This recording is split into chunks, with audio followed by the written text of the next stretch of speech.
안녕하세요. 오늘은 제라드 다이아몬드의 나와 세계라는 책을 이제 소개해 드리려고 합니다. 그 제라드 다이아몬드는 그 총균세의 저자로 유명한 분이시죠. 이제 뭐 조류 생태학자 이시기도 하면서 뭐 다양한 분야의 이제 해박한 지식으로 그 역사, 일종의 역사책에서 사실 총균세가 역사를 아우르는 어떤 메시지를 그 독자들에게 전달을 하고 있어요. 그래서 이 책의 부제를 보면은 인류의 내일에 관한 중대한 질문이라고 이제 써 있어요. 그래서 이 책의 사실 큰 내용은 그 총균세의 어떤 메인 테마와 궤를 같이 하고 있습니다. 먼저 서머리 시작해 볼게요. 그 질문을 던집니다. 이 부분은 총균세와 비슷해요. 어떤 나라가 부자가 될까? 이 부분이 이제 저자가 질문을 던지는 거예요. 그러면서 이제 답변을 크게 몇 단락으로 이제 하고 있어요. 그 중에 첫 번째는 이제 지역과 높은 상관성을 보인다는 것이에요. 즉, 부자의 나라는 특정 지역에 위치하고 있더라라는 것입니다. 예를 들어서 온대성 기후가 이제 잘 사는 국가들이 많고, 열대성 기후에서는 국가의 경제 발전이 이제 더디다. 이런 것이에요. 그래서 부유하지 못한 나라에서 나타나는 문제는 뭐가 있는지 이제 반대로 생각해 보면은 우리가 왜 좀 부유하도록 노력해야 되는지 이런 부분을 생각해 볼 수 있거든요. 그 CIA에 의하면은 이제 국가 실패 상황, 그러니까 state failure라고 저희 표현을 하고 있는데 그런 상황을 예측한다고 해요. 그 정부의 붕괴와 관련이 높은 것은 영아 사산율입니다. 영아 사산율이 높은 구조에서는 여성들이 일을 할 수 없다는 거예요. 그래서 소수의 성인이 다수의 자녀를 부양하는 구조가 되는 것입니다. 정부가 힘이 약할수록 아동 질병 문제 해결을 못하게 되고, 그 아동 질병 문제가 우리 사회를 지탱하는 어떤 사회를 붕괴시키는 그런 역할을, 트리거링 역할을 하게 되는 것이에요. 그리고 두 번째로 국가의 부와 높은 상관성을 보이는 것은 사회 제도입니다. 부패가 없는 그 법치국이 좋은 제도를 갖고 있다고 우리가 말할 수 있고, 예를 들어서 1960년대 생각해 볼까요? 이 책에도 요 사례가 나옵니다. 한국, 가나, 필리핀 이 세 가지 국가가 나오는데, 세 국가가 다 유사한 경제 국가 수준의, 그러니까 가난한 나라였던 것이죠. 근데 한국은 중국 옆에서 농업 문자, 금속 등 이렇게 활용 방법을 그 전수받았다고 해요. 요 책에 의하면요. 그래서 60년 후에, 그러니까 1960년 후, 60년에 60년 후니까 2020년 지금이 되는 거죠.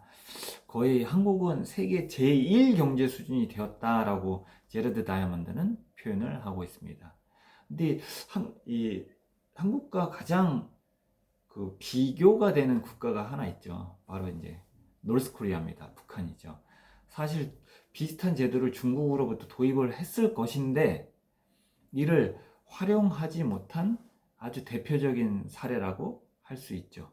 근데 저는 굳이 그렇게 법치국가 좋은 제도, 이제 제레드 다이아몬드가 표현하는 좋은 제도라 함은 과거 500년, 1000년간 이렇게 이루어졌던 어떤 그 문화 컬처를 얘기하는 것이라고 생각하거든요. 단지 하나의 어떤 주의 이런 게 아니고요.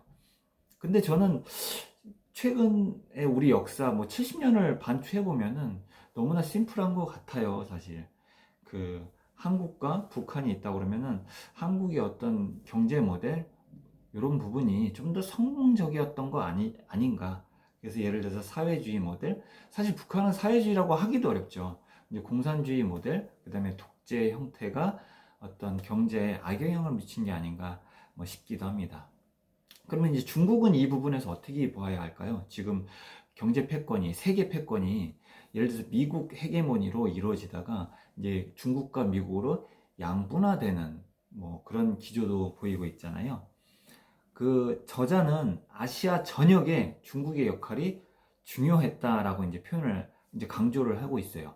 예를 들어서 그게 이제 동북아뿐 아니라 동남아의 문화 대부분도 중국의 영향을 받았다고 표현을 합니다. 이러한 패권주의는 해상 탐험에도 이제 나타납니다. 예를 들어서 1400년대 초 중국 황제 영락제는 수백 척의 배를 그리고 2만 8천 명의 인원으로 된 이런 탐험대를 계속 서쪽으로 변했다고 그래요. 그래서 서쪽으로 가면서 인도도 발견하게 되고, 그 다음에 아프리카의 그 동쪽도 이제 발견하게 되는 것이죠. 인도네시아 뭐 이런 것은 말할 필요도 없고요. 그 아프리카 이제 동쪽까지 가고 아프리카에 이제 서쪽까지 가게 됐거든요.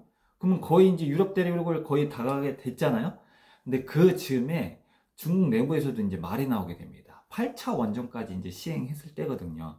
이게 진짜로 필요하냐, 이게 진짜 해야 되냐, 그러니까 회의론이 팽배하기 시작했던 것이고요. 그리고 그것을 주장했던 파가 점점 무너지게 됩니다. 그래서 중국의 이 탐험은 서아프리카에서 멈추게 됩니다.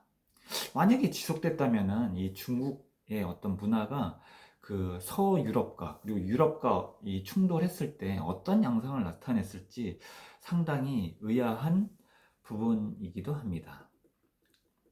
그러니까 중국은 강력한 내수와 급격한 기술 발전을 통해서 이제 최근에 이제 많이 급부상했죠. 근데 저자는 이 민주적으로 진화되지 못한 어떤 독재 국가, 뭐 이런 형태가 중국의 성장에 걸림돌이 되지 않을까? 이렇게 이제 그 직언을 하고 있어요. 아마 개발에 한계가 있지 않을까? 이런 부분을 이제 꼬집고 있고요. 그래서 오늘날의 서구 문명을 궁극적으로 중국이 뛰어넘지는 못할 것이다. 이런 예측을 바라보고 있습니다. 그리고 국가에 따라서 질병 부분도 이게 좀 그 흥미롭게, 그러니까 좀 특이하게 나타나는 부분이기도 해요. 예를 들어서 뭐 선진국일수록 심장병, 당뇨병, 고혈압 등 이게 이제 질병으로 사람들이 사망을 하는 반면에 저개발 국가일수록 이 말라리아 등 어떤 전염병에 의해서 사망이 이제 높게 나타나는 것을 우리가 확인할 수 있는 것이죠. 그래서 이에 대한 예시로 파푸아 뉴기니 얘기가 나오고 있어요. 그래서 파푸아 뉴기니에 이제 정유사를 이제 세우게 됐는데요. 다국적 기업에서요. 이 뉴기니 지역은 사실 90% 정도를 그 섭취하는 것의 90% 정도를 탄수화물에 의존하고 있던 지역이었거든요. 대부분 고구마였습니다. 그러니까 주식이. 근데 다국적 기업 쉐브론이 거기다 이제 정유사를 세웠고 그 쉐브론이 이제 오일서치라는 회사로 이제 변화를 해서 오일서치가 그것을 관리를 하기 시작했어요. 그래서 직원들 대부분 그 오일을 만들어내는 회사에 그 급여를 받게 되고, 그 다음에 그러니까 소득이 올라갔다는 것이죠. 그러면서 식단이 그 서구화되기 시작했습니다. 구내 식당에서는 당장 이제 그 서구화된 그 음식이 나오기 시작하는 것이고요. 그다음에 가족들도 소득이 올라가면서 같이 이제 식단이 바뀌기 시작할 것입니다.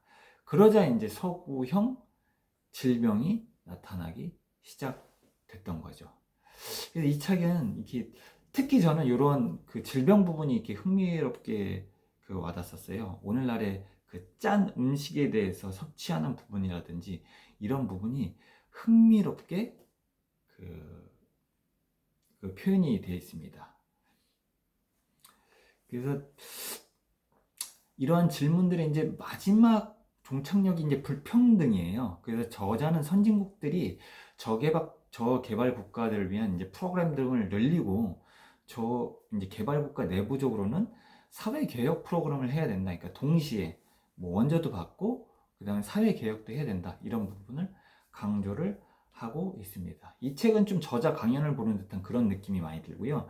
그다음에 저자의 책 그 총긴세와 가치를 보면은 좀 흡수가 좀 빨리 될 수 있는 그런 책이에요. 근데 일부 토픽은 저는 받아들이기 힘들었어요. 예를 들어서 기후변화 이런 부분인데, 이런 부분들은 저자의 의견이 그냥 단지 개인적인 사견처럼 느껴지고 좀 더 빅데이터 측면에서 전달을 해줬으면 좋지 않았을까, 이런 부분이 들었습니다. 예, 오늘 책 나와 세계 제레드 다이아몬드 교수의 또 다른 통찰력을 볼 수 있는 부분인데요. 한번 여러분들께 추천드리고 마무리 짓도록 하겠습니다. 감사합니다.